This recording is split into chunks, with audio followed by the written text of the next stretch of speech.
Ashtanga Yoga, the sitting posture and meditation, this is called Sankhya.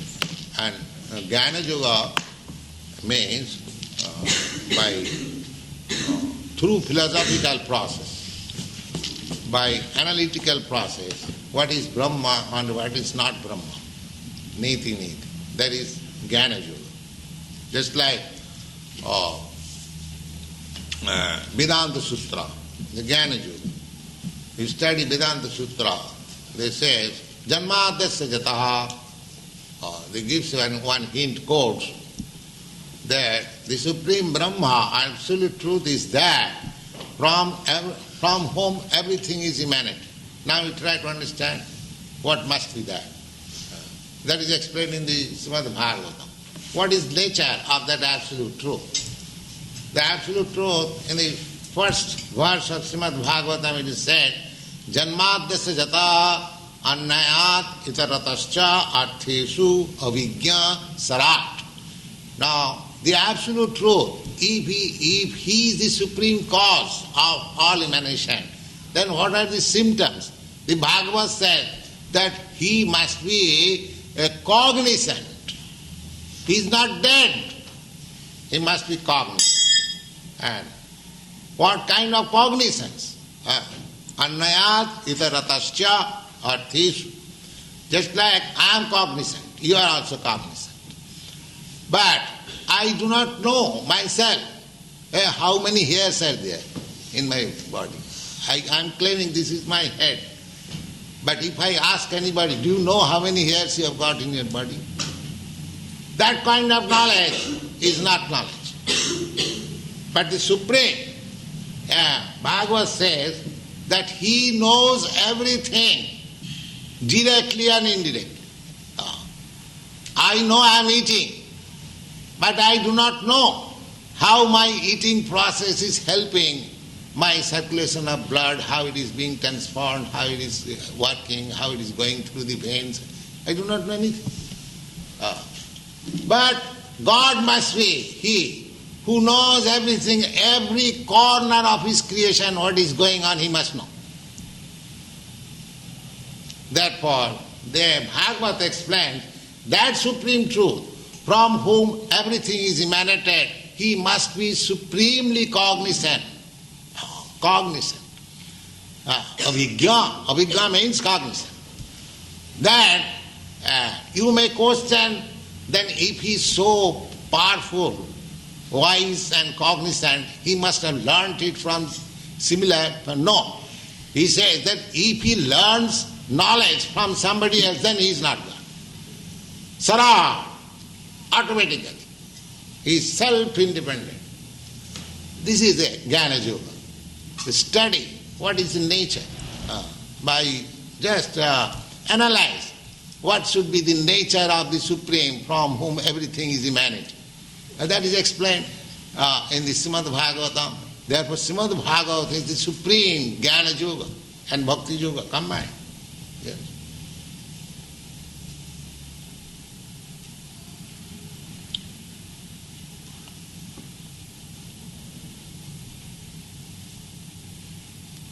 Jnana Yoga process means to search out the absolute truth or to understand the nature of the absolute truth by philosophical way. And this is called Dhyana Yoga. And our is Bhakti Yoga. Bhakti Yoga means this process is the same, target is the same. One is trying to reach the supreme ultimate goal by philosophical way. One is trying to concentrate his mind on the Supreme, and the other, the bhaktas, they are simply engaging themselves to serve the Supreme Lord, so He reveals. One process is to understand by the ascending process, and another process is the descending process. Just like in the darkness, if you try to understand what is sun, by ascending process, by flying your very powerful aeroplane or Sputnik, just go round over the sky, you cannot see. But the descending process, when the sun rises, you understand immediately. Ascending process, my endeavor, what is called inductive process. Inductive process. Just like my father says, then man is mortal. I accept it. Now if you want to study whether man is mortal, you study, you see many thousands of men, whether he is immortal or mortal. That will take so much time. But if you take the knowledge from the superior authority that man is mortal, your knowledge is complete. So, athapite deva padam bujadaya prasada lesanu grihita evahi janati tattam bhagavan mahimna nachanna ekopi chirang vichinna. Therefore it is said, my dear Lord, a person who has received a little favor from you, he can understand you very quickly. And others who are trying to understand you by the ascending process, they may go on speculating for millions of years, they will never understand. They will never understand. They will come to the point of frustration and confusion. Oh, God is zero, that's all. Finish.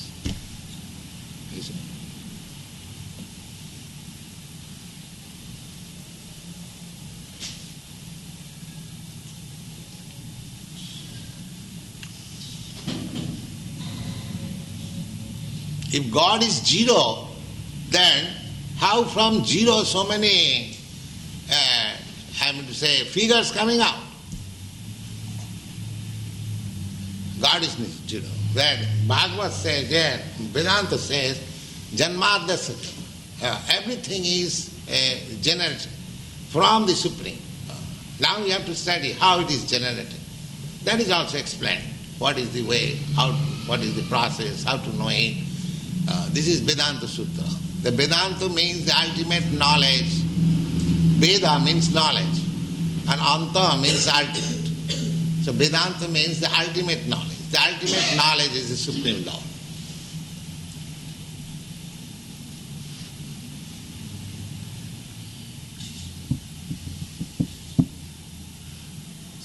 Yes? You said that Krishna has no limbs, no eyes, no ears, no form that we can comprehend. How then are we to understand the form of Krishna that's given to us in the pictures and the movies? Yes, that I have explained. That you have to simply serve him, then he will reveal. You cannot understand Krishna by your ascending process. You have to serve Krishna and Krishna will reveal to you. That is stated in the Bhagavad Gita, I will find in the 10th chapter. Tesam ivanukampartham aham ajnanajang tamaha nashami atma-bhavastha jnana-deepena bhasa. Those who are always engaged in my service, just to show them a special favor. Tesam ivanukampartham aham ajnanajang tamaha nashami.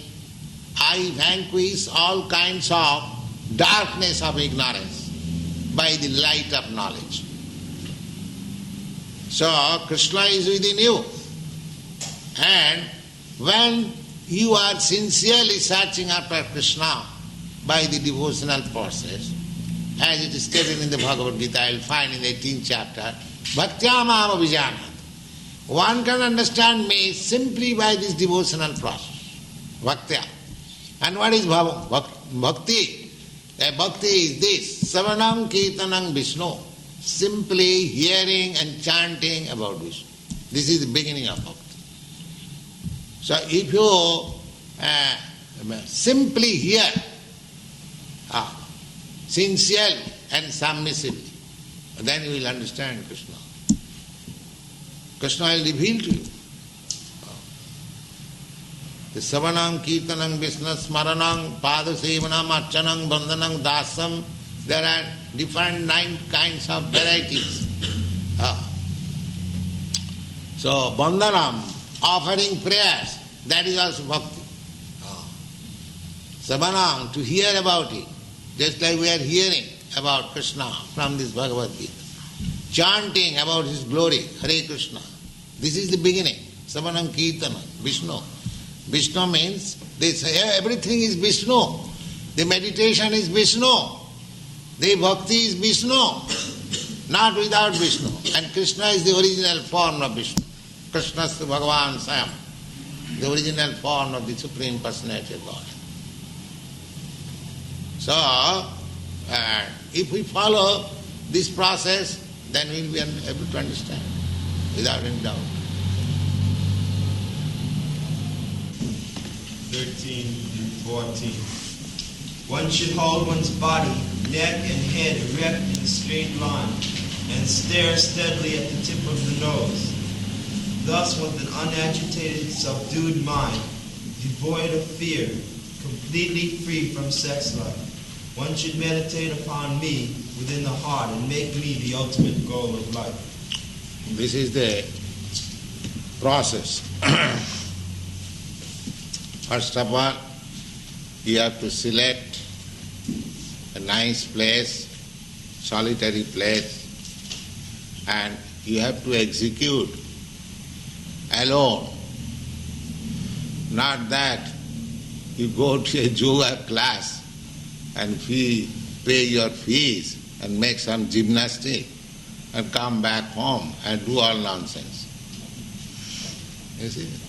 Don't be entrapped by all these ridiculous things. You see? Simply, such society, I can declare, is the society of the cheaters and the cheated. You see? Here is the practice.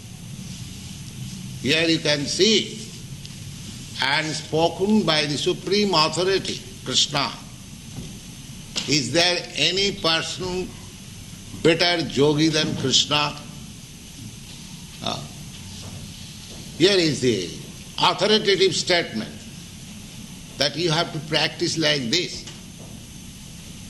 Now, one should hold one's body. First of all, you have to select your place, holy place, alone, and special seat. Then you have to sit straight like this. One should hold one's body, neck and head erect, a straight line. This is the yoga process. These things help to concentrate the mind. That's all. But the real purpose of yoga is to keep Krishna always within yourself. Here it is stated that one should hold one's body, neck and head erect in a straight line and stare steadily at the tip of the nose. Now, here, you have to see. And if you close meditation, you sleep. I have seen so many so-called meditators, they are sleeping. I have seen it. Because as soon as you close your eyes, it is natural that you feel sleepy. You see. Therefore, half closed. You have to see, that is the process. You have to see the tip of your nose, two eyes. Thus, with unagitated mind, this process will help your mind to be fixed up. Unagitated mind, subdued mind, devoid of fear. Yes, because you have to, generally the yogis, they used to practice in jungle. And if he is thinking, oh, some tiger is coming or not, or what is that? Or some snake is coming. Because you have to sit down alone in a jungle. You see, there are so many animals, tigers and deers and snakes. So, therefore it is specially stated, devoid of fear. Devoid. The skin of deer is specially used in yogasana because it has got some medical effect that snakes do not come. If you sit down on that particular skin, the snakes and reptiles will not come there. That is the purpose. It will not be disturbed. Devoid of fear, completely free from sex life. You see, if you indulge in sex life, you cannot fix up your mind in anything.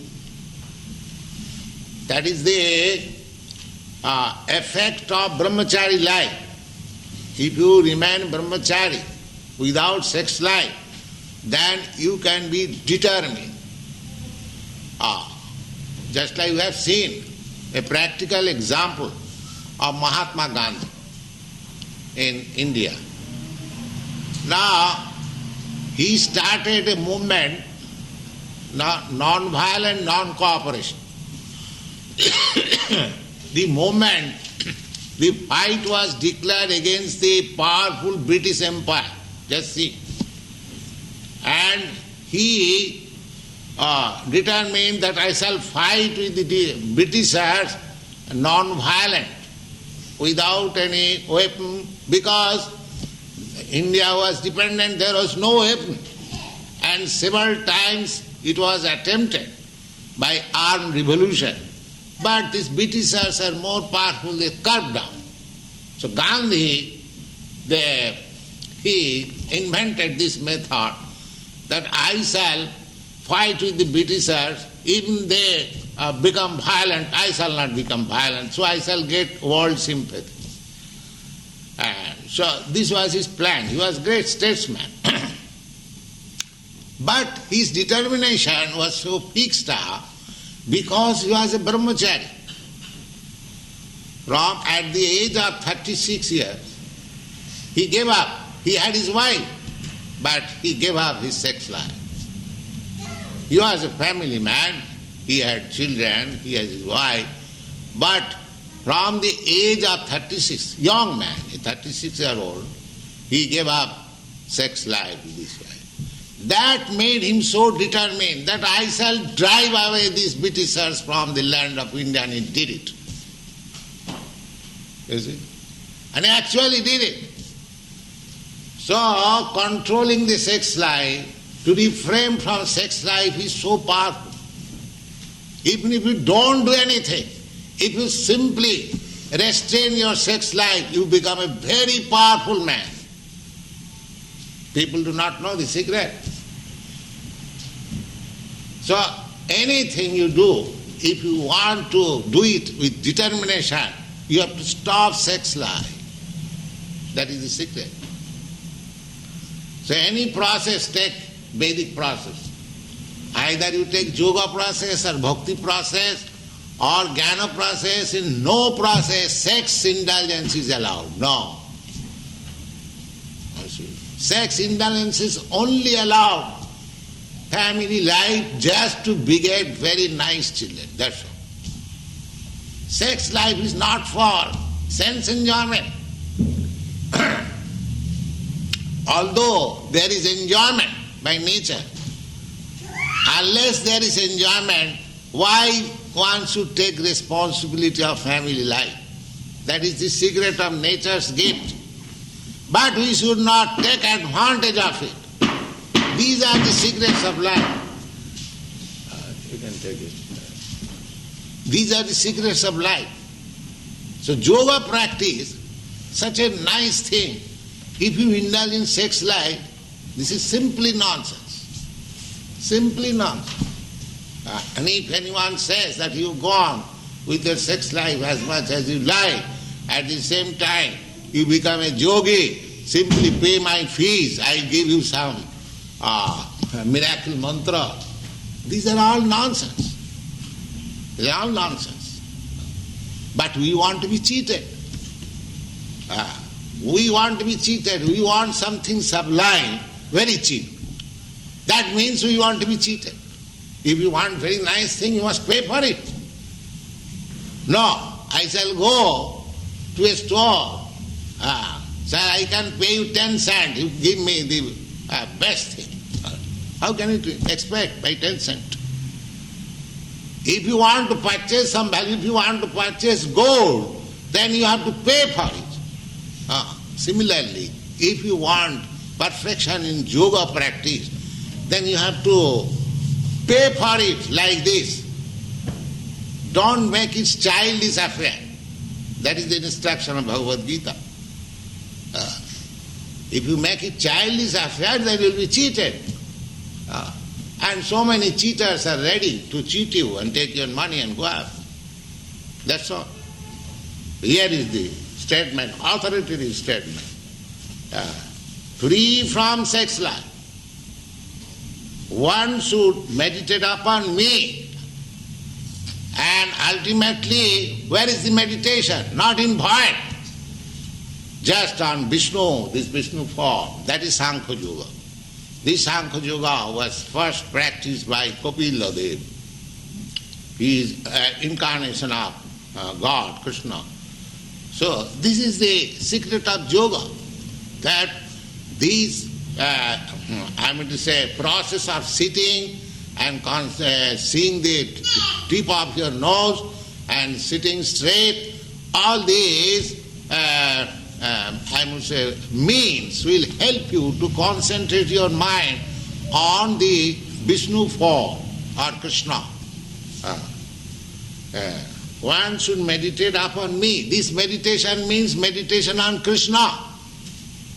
So here in this Krishna consciousness movement, it is directly, simply on Krishna. There is nothing. Therefore, nobody is better meditator than these boys. They are simply concentrating on Krishna. Their whole business is Krishna.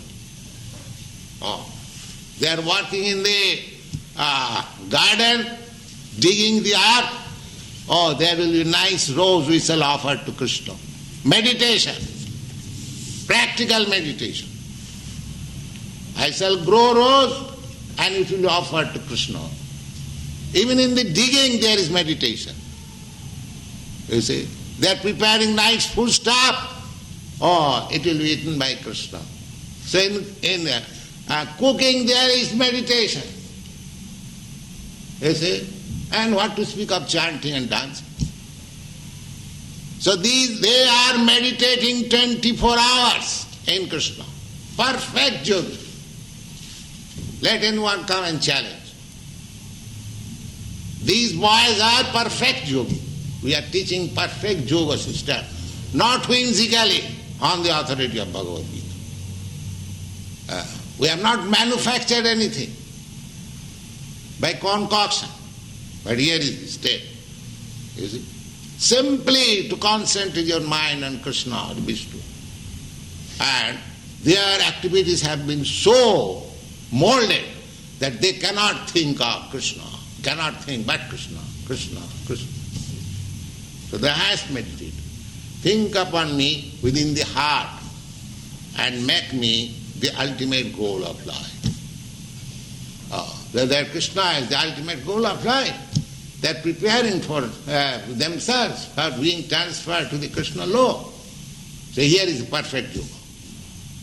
Perfect yoga they are practicing. Yeah.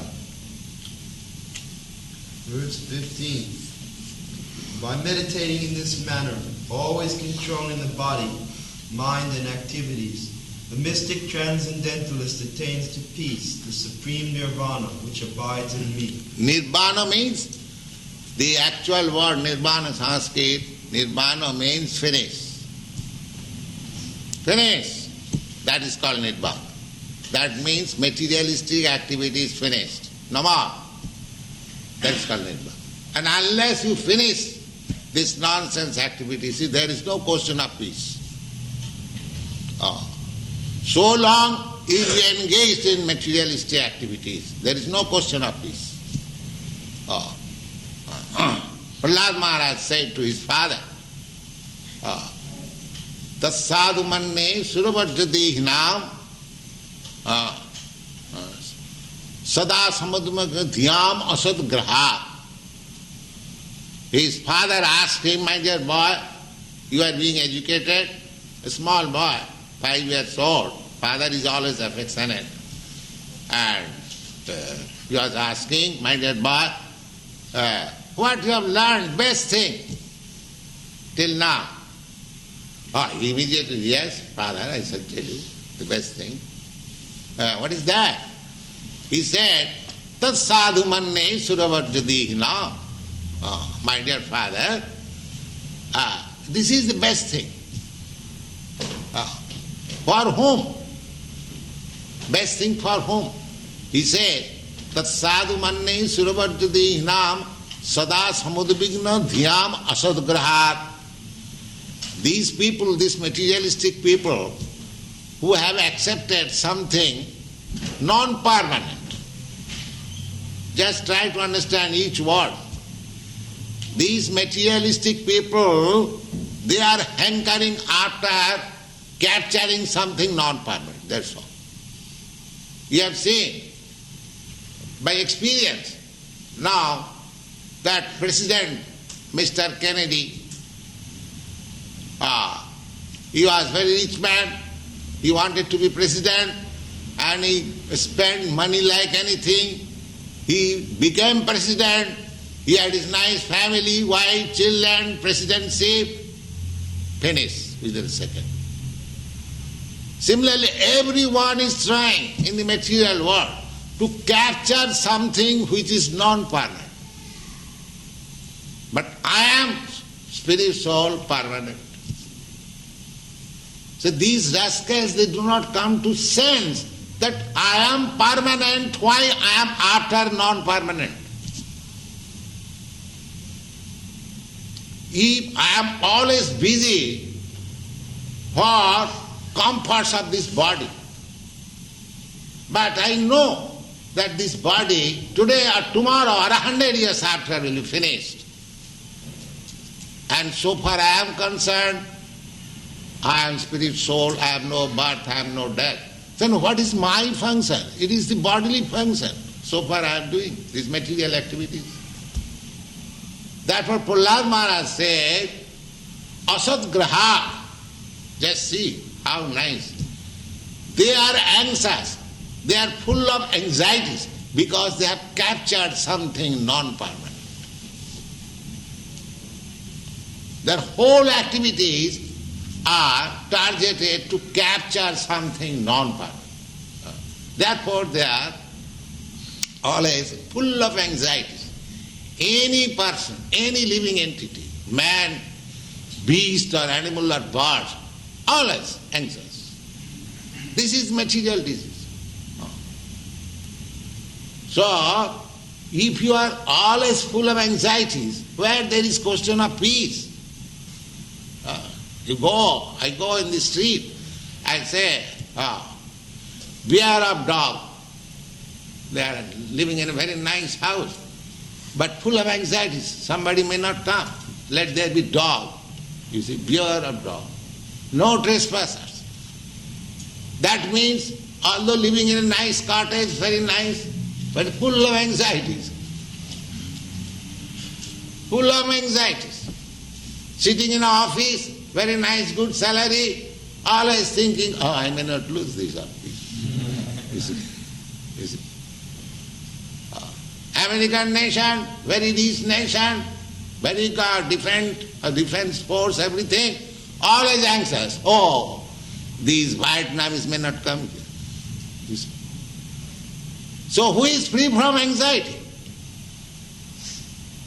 Therefore, the conclusion is, if you want peace without anxieties, then you have to come to the Krishna consciousness. There is no other alternative. It is practical. Just try to understand.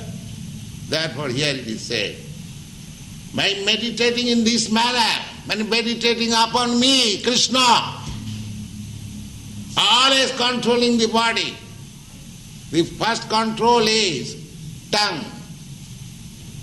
And the next control is the genital. Then you control everything. You give your tongue engagement for chanting and eating Krishna Prasad. It is control. Finished. And as soon as your tongue is controlled, immediately your stomach is controlled, immediately next your genital is controlled. Simple thing. Controlling the body. Mind. Mind being fixed up, Krishna, no other engagement. Control. Activities, always doing Krishna's work. Gardening, typing, cooking, working, everything for Krishna. Activities. The mystic transcendentalists, then immediately they become mystic transcendentally, attains to peace, the supreme nirvana which abides in me. It is only in Krishna. You cannot find out peace outside Krishna activities, outside Krishna consciousness. That is not possible. Wow. Purport. The ultimate goal in practicing yoga is now clearly explained. Now clearly explained. What is the purpose of yoga? They are very much proud of becoming yogi and attending yoga society and this and that, meditation. But here is the yoga practice. Clearly explained. Wow. Yoga practice is not meant for attaining any kind of material facility. It is to enable the cessation of all material existence. So long you will require some material facilities. You will get material facilities, but that is not solution of the problems of your life. Material facilities, I think, you American boys and girls, you have got material facilities better than any other nation, at least better than India. That I can say by my experience. And I have traveled so many countries, in Japan also I have seen, but still you are better position. But do you think you have attained peace? Can any one of you say, yes, I am completely in peace? Then why the youngsters are so much frustrated and confused? So long we shall utilize this yoga practice, this practice that for some material facilities, there is no question of peace. Yoga practice should be performed to understand Krishna, that's all. Or to make your lost relationship with Krishna re-established. That is yoga practice. Go on. One who seeks an improvement in health or aspires after material... Generally this yoga practice goes on in the name of improving health. Somebody goes to reduce fat, you see, reduce fat because you are richness and you eat more and become fatty, and then again pay yoga practice fees and reduce your fat. That is going on. I have seen some advertisement the other day. Reduce your... why you increase your fat? The nonsense they will not understand. If I have to reduce it, why I increase it? Why not be satisfied with simple food stuff? If you eat grains and vegetables and light food stuff, you'll never get fat. You see? You'll never get fat. Reduce eating as much as possible. Don't eat at night. Practice yoga like this. If you become voracious eater, there are two kinds of diseases. The voracious eaters, they are attacked with diabetes, and those who cannot eat sufficiently, they are tuberculosis. So you cannot eat more or you cannot eat less. You just eat what you require. If you eat more, then you must be diseased. And if you eat less, you must be diseased. That will be explained.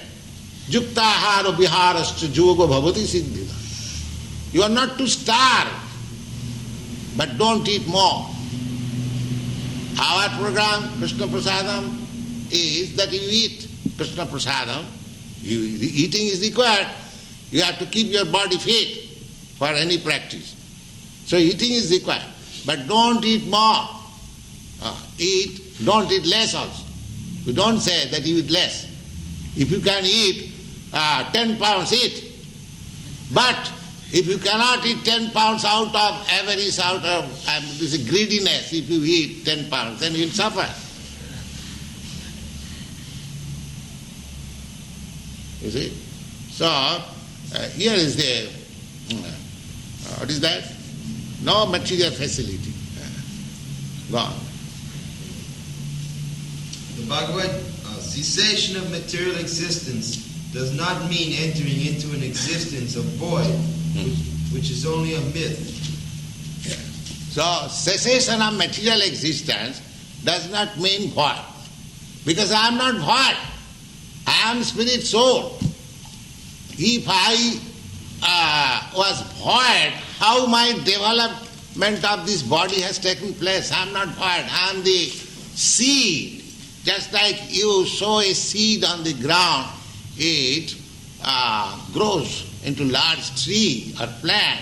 Similarly, the seed is given by the father in the womb of the mother, and it grows like a tree. And this body is there. Where is voidness? Ahanga bija pita.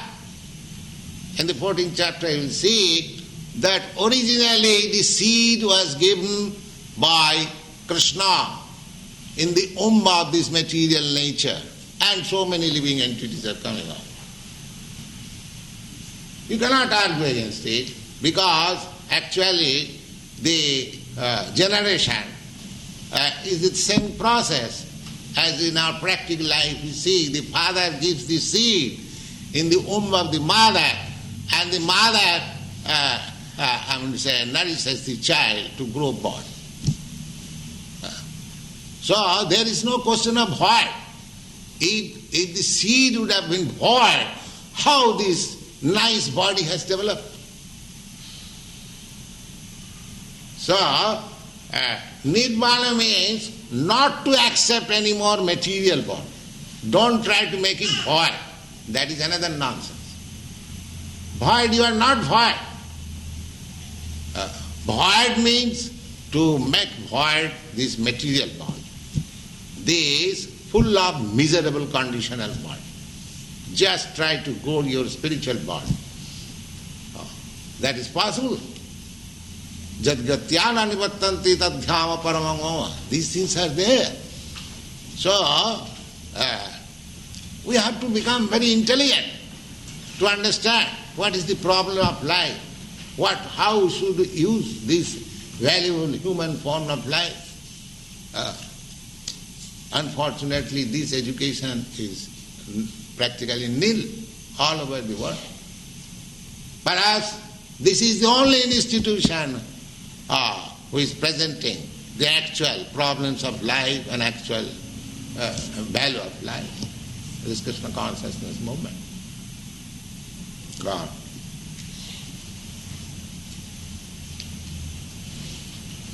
There is no void anywhere within the creation of the Lord. Rather, the cessation of material... Void, you see, anywhere. Even within the ground, within the earth, you will not see anything void. On the earth, there is no void. In the sky, there is no void. In the air, there is no void. In the water, there is no void. In the fire, there is no void. Then where do you find void? Where do you find void? This void philosophy is another an illusion. There cannot be any void. God. Rather, the cessation of material existence enables one to enter into the spiritual sky, the abode of the Lord. The abode of the Lord is also clearly described in the Bhagavad Gita as that place where there is no need of sun or moon, nor of electricity. Now, you'll find in the Bhagavad Gita, we have already, I think in the second chapter there is, anyway, that it is said that na tatra bhashate surja na sasanka na pavaka jadgatyana nivattanti tadhyama paramam mama. Now Krishna described my abode, how it is. Now, that in that sky where my abode is there is no necessity of sunlight, there is no necessity of moonlight, there is no necessity of electricity. Now you cannot find such abode within this universe. You travel with your Sputnik or any machine, you find out some place where there is no sunlight, there is no moonlight. The sunlight is so extensive all over the universe. There is sunlight. Where will you find that place? That means that place is beyond the sky. That is also stated. Parastasmatu bhava anya bhaktya bhaktya sanatana. Beyond this material nature there is another spiritual nature. So we do not know what is the formation of this material nature and what to know about the spiritual nature. Then you have to hear from Krishna, he lives there. Otherwise you remain nonsense all your life. Here is the information. How can you know which you cannot reach, cannot know, your senses are so imperfect? How can you know? Simply you have to hear. Just like you have to hear about your father from the mother, there is no other way. The father certifies, mother certifies, here is your father, you have to accept. You cannot make any experiment beyond your means. Similarly, if you want to learn about the spiritual sky and God's kingdom, then you have simply hear from the authority. There is no question of experimental knowledge. Simply hearing. So, hearing means just like you have to believe some gentleman as your father, hearing from the authority of your mother. Simply from the Vedic literature, which is accepted as the mother, authority of mother, knowledge. Mother authority. Vedamata, it is called Vedamata. Veda means knowledge, and it is received from the mother. So, Vedamata, the knowledge mother, you have to know what is Krishna. And here Krishna is personally explaining. So you have to believe it. Then you get the knowledge. Otherwise there is no possibility. You cannot make any experiment. Then you will fail. Gone.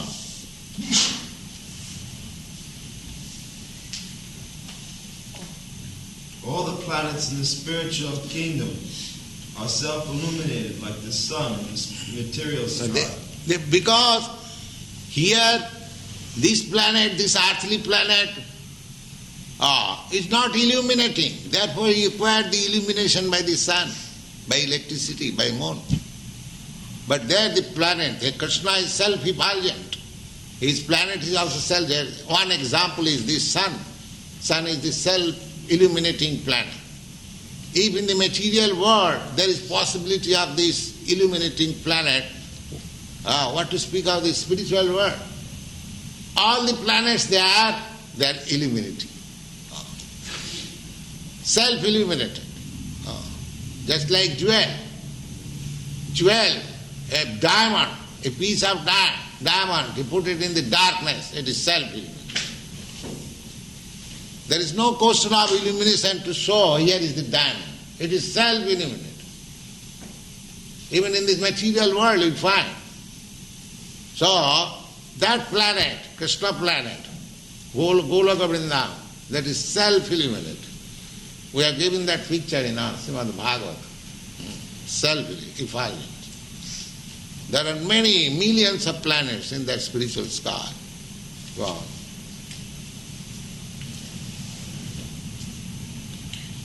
The kingdom of God is everywhere, but the spiritual sky and the planets thereof are called Param Dhamma, or superior abode. Yes. This material world is also God's creation. This is also God's kingdom. But because we have forgotten God, we have made God is dead, therefore it has become hell. But if you accept God, it becomes spiritual world automatically. Therefore, this temple is spiritual world. It is not material world. It is above the material world. God. A consummate yogi who is perfect in understanding Lord Krishna, as is clearly stated herein by the Lord himself, can attain real peace and can ultimately reach his supreme abode, the Krishna Loka known as Goloka Vrindavan. In the Brahma Samhita it is clearly stated that the Lord, although he resides always in his abode called Goloka, is the all-pervading Brahman and the localized Paramatma as well. Yes. If you think that if Krishna is in his abode, Goloka Vrindavan, then how you think that in your temple there is Krishna? No. In the Brahma Samhita says, therefore we require to hear from the authorized mother. The Brahma Samhita says, Goloka eva nivasati akhilatma bhuto.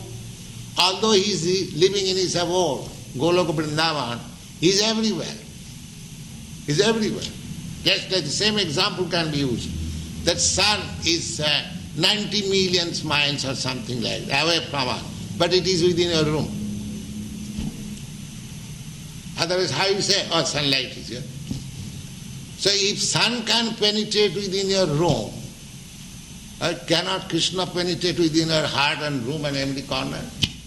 It's so useless. He is everywhere. But you have to realize how he is everywhere. God. Nobody can reach the spiritual sky or enter into the eternal abode of the Lord without the proper understanding of Krishna and his plenary expansion, Vishnu. Therefore, a person working in Krishna consciousness is the perfect yogi because his mind is always absorbed in Krishna's activities. In the Vedas also we learn, one can overcome the path of birth and death only by understanding the Supreme Personality of Godhead. In other words, perfection of the yoga system is the attainment of freedom from material existence and not some magical jugglery or gymnastic feats to befool innocent people. Thank you. That's all.